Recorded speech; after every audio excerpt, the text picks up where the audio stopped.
마태복음 제1장. 예수 그리스도의 나심은 이러하니라. 그의 어머니 마리아가 요셉과 약혼하고 동거하기 전에 성령으로 잉태된 것이 나타났더니 그의 남편 요셉은 의로운 사람이라 그를 드러내지 아니하고 가만히 끊고자 하여 이 일을 생각할 때에 주의 사자가 현몽하여 이르되, 다윗의 자손 요셉아, 내 아내 마리아 데려오기를 무서워하지 말라. 그에게 잉태된 자는 성령으로 된 것이라. 아들을 낳으리니 이름을 예수라 하라. 이는 그가 자기 백성을 그들의 죄에서 구원할 자이심이라.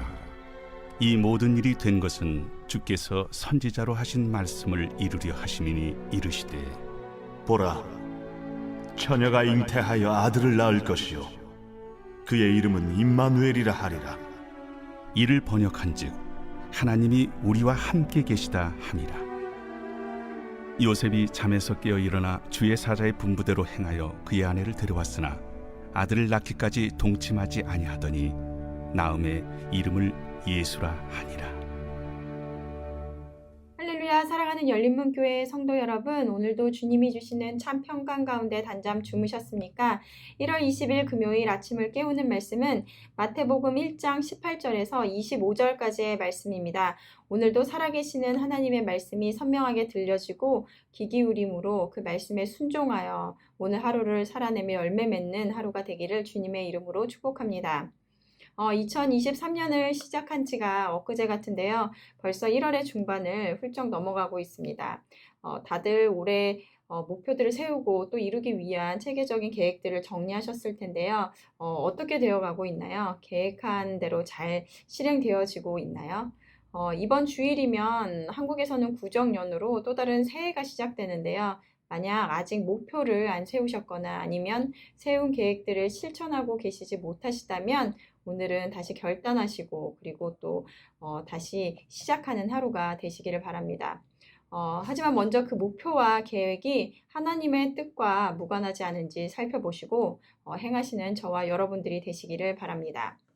어제 말씀부터 마태복음의 말씀이 시작이 되었는데요. 왕이 오셨다라는 어제 매일 성경 제목에 이어 오늘은 그 이름 예수라는 제목으로 매일 성경 저자는 붙였습니다. 어제 말씀은 아브라함부터 예수님까지의 예수 그리스도의 계보를 나열하고 또 오늘은 예수님이 어떻게 잉태되고 또 예수님이 누구이신지에 대해서 우리에게 밝히 알려주고 있습니다.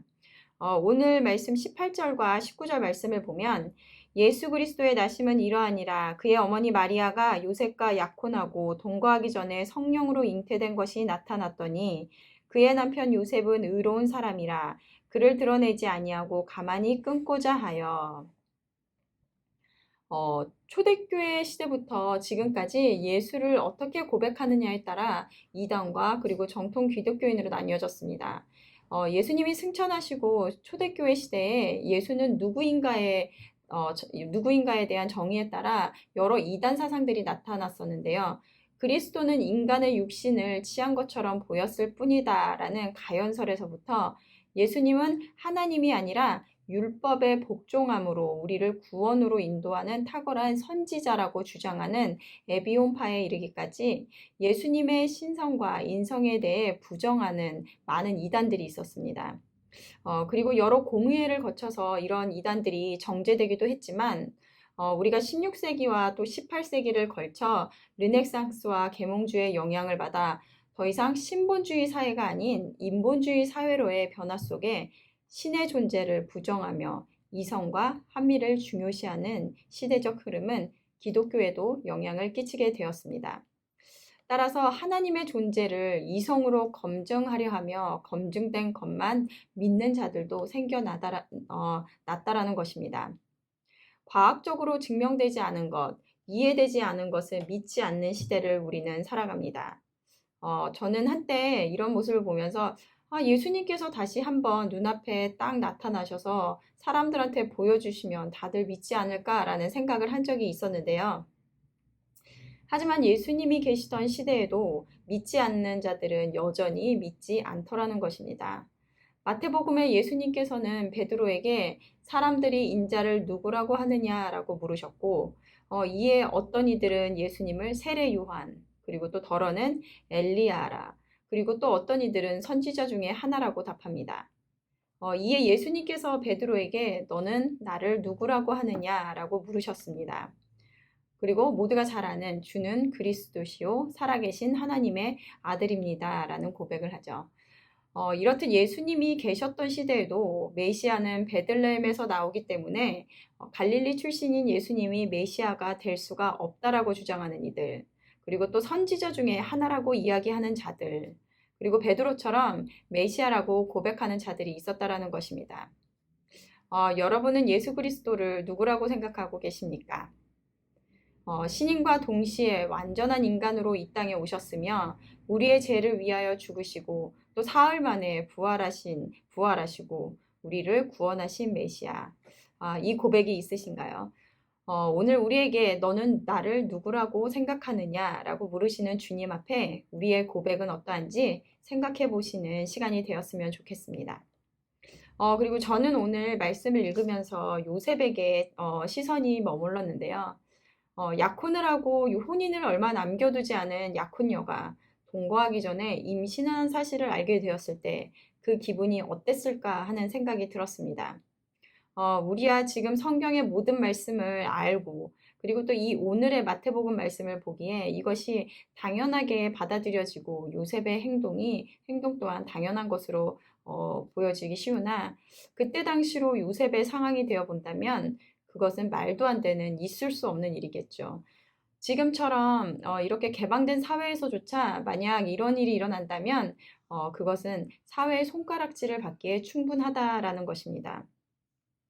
하지만 이 시대에 여인의 간음죄라는 것, 지금하고는 비교할 수도 없는 죄였을 것인데요. 우리가 요한복음에서 간음한 여인의 이야기가 나오는 것에서 알 수 있듯이 모세의 율법에 간음한 여인을 돌로 치라라고 한 것처럼 요셉이 공개적으로 사람들에게 알게 하였다면 아마 큰 벌을 받게 되었을 것입니다. 하지만 요셉은 이 사실을 주위에 말하지 않고 조용히 헤어지려고 하였습니다. 그런데 그의 꿈에 주의 사자가 나타나 마리아는 성령으로 잉태된 것이며 아들을 낳을 것인데 그 이름을 예수라라고 하며 그가 그의 백성을 죄에서 구원할 자라고 이야기합니다. 오늘 말씀 24절에서 25절 말씀을 보면 요셉이 잠에서 깨어나 일어나 주의 사자의 분부대로 행하여 그의 아내를 데려왔으나 아들을 낳기까지 동침하지 아니하더니 낳음에 이름을 예수라 하니라. 성령으로 잉태되었다는 것도 믿을 수가 없을 건데 백성들을 죄에서 구원한다니 그것도 꿈에 나타난 주의 사자의 말을 듣고 요셉은 그 말에 순종합니다. 저 같았으면 아이가 어떻게 만들어지는지를 알고 있는데 어떻게 여자 혼자 아이를 임신할 수가 있는가? 그리고 백성들을 죄에서 구원한다라는 것은 또 무엇인가? 그리고 그건 단지 꿈에 지나지 않아 라고 그냥 넘어가지 않을까라는 생각을 해봅니다. 이성의 시대, 과학의 시대, 내 머리로 이해되지 않으면 받아들일 수 없는 시대에 살고 있는 우리들. 우리의 마음은, 우리의 믿음은 어떠할까요? 혹시 내가 이해할 수 있는 것, 그리고 그럴 수도 있겠다라고 생각하는 영역에서만 말씀을 받아들이고 믿지는 않으십니까? 우리의 머리로 이해되어 받아들이는 것을 믿음이라고 하지 않습니다. 때론 내가 도저히 이해할 수 없을 때도 상식으로 있을 수 없는 일이라고 생각될지라도 하나님이 말씀하시기에 순종하고 받아들이는 것을 우리는 믿음이라고 하는 것이며 하나님은 그러한 믿음을 원하고 계시다라는 것입니다. 그리고 요셉의 그러한 순종을 통해서 하나님께서 언약의 성취를 위한 예수 그리스도를 우리에게 보내주셨다라는 것입니다. 오늘 요셉의 순종을 통하여 하나님께서 우리를 구원하실 예수님을 이 땅에 보내신 것처럼 우리 열린문 교회 가운데 앞으로 하나님의 놀라운 계획들을 성취하실 것인데 바로 우리들의 순종을 통해서 일하신다라는 것입니다. 때론 그 순종으로 내가 포기해야 하고 잃어야 하는 것들로 인해 망설여지고 두려울 수도 있을지 모르겠습니다. 하지만 오늘 그런 요셉에게 무서워하지 말라라고 하나님이 말씀하신 것처럼 한 발짝 더 믿음의 발을 내딛는 저와 여러분들이 되시기를 바랍니다. 오늘도 이 말씀을 기억하시면서 임마누엘의 하나님이 나에게 순종하길 원하는 것이 무엇인지 생각해 보시는 하루가 되었으면 좋겠습니다. 함께 기도하시겠습니다. 사랑하는 하나님, 감사합니다. 이렇게 오늘도 말씀으로 하루를 시작하게 하시니 감사합니다. 2000년 전 우리의 왕이신 예수 그리스도를 보내주시고 또 우리가 어떤 은혜를 받았는지 다시 한번 알게 하시니 감사드립니다. 이성의 시대에 내가 이해되지 않으면 받아들이지 않는 시대를 살아가고 있습니다. 우리의 믿음 또한 부분적으로 믿고 있지는 않나 점검하게 하시고 예수님에 대한 온전한 깨달음과 믿음을 우리에게 허락하여 주시옵소서.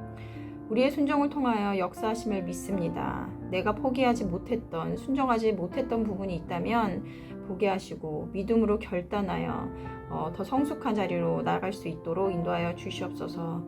오늘도 우리와 함께 하시며 우리의 길을 인도하실 예수님의 이름으로 기도드렸습니다. 아멘. 내일은 토요 새벽 예배가 있는 날입니다. 모두 기도의 자리로 나와 말씀과 기도로 하루를 여는 저와 여러분들이 되기를 소망합니다.